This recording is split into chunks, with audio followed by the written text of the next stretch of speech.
নমস্কার বন্ধুরা, চলে এসেছি কথা ধারাবাহিকের নতুন একটি আপডেট নিয়ে। আজকের গল্পের শুরুতেই আপনারা দেখতে পাবেন ছোটকা কথা চুনিরিত বসে তারা গল্প করছিল। বলে যে ওরা কিন্তু আরো চেষ্টা করবে আমাদের পরিকল্পনা জানার জন্য। প্রথমে প্রত্যয়, তারপর আঁকি এলো, কিন্তু কিছুতেই কোনো লাভ হলো না। এরপর দেখা যায় নীলাদ্রি আসে। নীলাদ্রি আসাই ছোটকা বলে যে কি হলো, তুমি হঠাৎ করে দল বদলে এখানে চলে এলে যে? ও, বুঝেছি, প্রিয়া তোমাকে এখানে পাঠিয়েছে না আমাদের পরিকল্পনা জানতে। এরপর নীলাদ্রি বলে, না না ছোট মামা, এ যে আপনি কি বলেন না। হ্যাঁ মানছি, আমি রেডিও দিদিমণির দলে ছিলাম, সে তো ঋতুও ছিল, কিন্তু বিশ্বাস করুন, যেভাবে রেডিও দিদিমণির পাশে থাকতে চেয়েছি সেইভাবে আমি আমার বোনদের পাশেও তো থাকতে চাই। আর আমার বোনদের যদি কোনো প্রয়োজন পড়ে তাহলে কি আমি আসবো না? আর একটু আগেই আমি গোপালকে জল দিয়ে এসেছি, আর আমি কি মিথ্যে কথা বলবো? এরপর কথার জন্য বলে যে না না, দাদাভাই তো কখনো মিথ্যে কথা বলে না।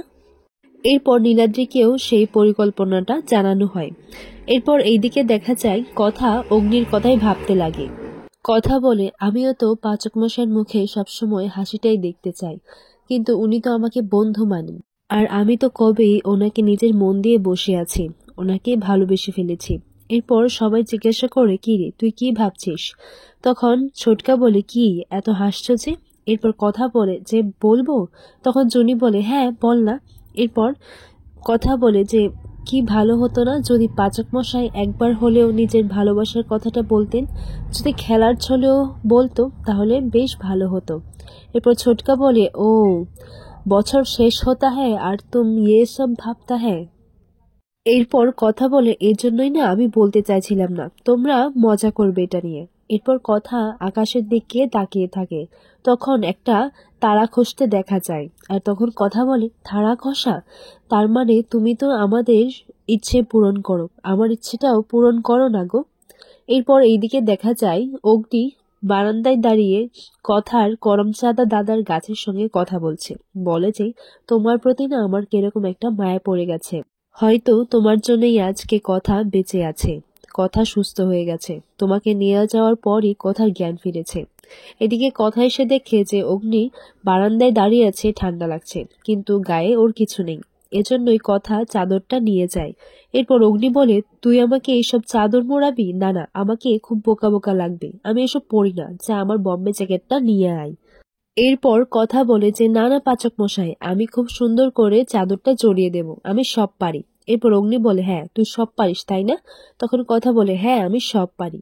আসলে এই চাদর নিয়ে না আমার অনেক স্মৃতি জড়িয়ে আছে। কথা সেই ছোটবেলা মামার সাথে তার স্মৃতি জড়ানোর গল্প করে। আর চাদরটা যখন মোড়াতে চাই তখন কথা আর এভি একই চাদরে জড়িয়ে পড়ে। এরপর এভি বলে, হয়েছে, তুই চাদর জোড়াচ্ছিস না আমার শরীরে ব্যান্ডেজ করছিস? ছাড় তো, আমার কোনো চাদর চাই না। আর হ্যাঁ, তুই যদি ওই কল্পতরু উৎসবে আমাকে যেভাবেই হোক জোর করে নিয়ে যাস না, তাহলে কিন্তু আমার চাইতে কেউ আর খারাপ হবে না, এই বলে দিলাম। পরের দিন সকালে দেখা যায় তারা সেই পরিকল্পনা অনুযায়ী সবাই রওনা হচ্ছে, আর সবার চোখ বাঁধানো। এরপর এভি চোখ বাঁধা, তাই আস্তে আস্তে ছোটকার গলাটাই টিপে ধরতে যাচ্ছিল। এরপর কথা বলে যে আমি আপনাকে নিয়ে যাচ্ছি। আর ঋতু নিয়ে যায় প্র্যাটিকে। প্র্যাটি বলে যে কি আশ্চর্য বলুন, এতদিন আমি অ্যারেস্ট করতাম আর আজকে আমি নিজেই আপনার কাছে অ্যারেস্ট হয়ে গেলাম। আর এইদিকে অঙ্কিত আস্তে আস্তে মাপামাপি করছে। এরপর জুনি গিয়ে বলে যে আমি যাই। তখন জুনি অঙ্কিতের হাত ধরে বলে যে আসুন। তখন অঙ্কিত বলে যে আপনি একটু গাড়ির ডিস্টেন্সটা বলে দিন, আমি মেপে মেপে চলে যাব। এরপর জুনি বলে, আমি আপনার হাতটা ধরছি, এখানে আর আপনাকে মাপামাপি করতে হবে না। এরপর কর্তা দাদু একটি গান করে। অগ্নি বলে, আবার গান শোনানো হচ্ছে?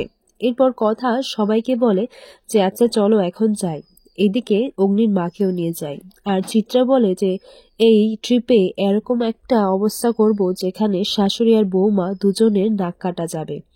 এরপর সবাইকে যখন সেই পরিকল্পনা স্থানে নিয়ে যাওয়া হয় তখন এভি বুঝে যায় যে সেটা গোবরডাঙ্গা। আর এটা দেখে এভি তো ভীষণ রাগারাগি করতে লাগে। বলে যে আমি জানতাম জানতাম এটা তোরই প্ল্যান ছিল, তুই নির্ঘাত এরকম একটা কিছু প্ল্যান করে এখানে নিয়ে এসেছিস। প্র্যাটি বলে, আরে গোবরডাঙ্গায় তো সেই কীর্তনটা হওয়ার কথা, পুজোটা। এরপর এভি বলে, তার মানে ইচ্ছে করে সব প্ল্যান করে আমাদেরকে এখানে নিয়ে আসা হয়েছে তাই তো? এরপর কথা বলে আমাদেরকে বলা হয়েছিল আয়োজন করতে, কেমন, কোথায়, কিভাবে সেটা তো বলা হয়নি। এরপর এভিদের দেখানো হয় এই যে আপনাদের পরিকল্পনার মঞ্চ। তখন সবাই বলে যে ও আচ্ছা, মঞ্চটা কি হাই লেভেলে হবে, ওপরে মঞ্চ করব, আর সেখানে অনেকগুলো চেয়ারও দেখতে পাই। তখন বলে যে আমরা পার্টি করব আর সবাই কি দেখবে। তখন কর্তা দাদু বলে হ্যাঁ, খুব তো বলো, তুমি সব পারো। তখন এভি বলে কেন, আমাদের কি ভেবেছিস, ওই HOF মুগলিয়াসম আর আমি কি আনারকালি। এরপর কর্তা দাদু বলে দেখি তোমরা কেমন পারো। আগামী পর্বে কর্তা দাদু বলে যে আমিও দেখব কিভাবে এই পাচক আমাদের কথামা আর বাকি সবার মন জয় করতে পারে। কর্তা দিদা বলে আমার দাদু ভাইরেও না কারোর কাছ থেকে কোনো কম না।